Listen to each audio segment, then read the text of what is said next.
ஐஸ்வர்யம் வேணும், மகாலட்சுமி ஆற்றுக்கு வரணும் அப்படின்னு சொல்லி நினச்சேன்னாக்கா தயவு பண்ணி இந்த 1-2 தவறுகளை பண்ணவே வேண்டாம்.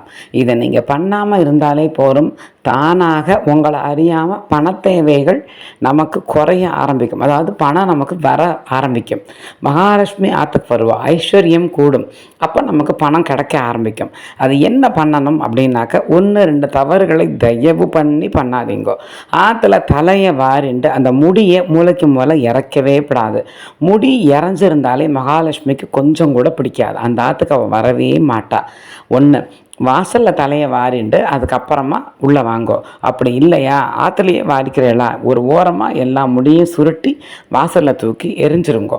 இன்னொன்று, கிச்சனில் தொடப்பம் வைக்கவே பாங்கில்லை. இது ரெண்டுமே மகாலட்சுமிக்கு கொஞ்சம் கூட பிடிக்காது. இந்த 2 தவறுகளையும் பண்ணாமல் இருங்கோ, நன்மைகள் தானாக நடக்கும்.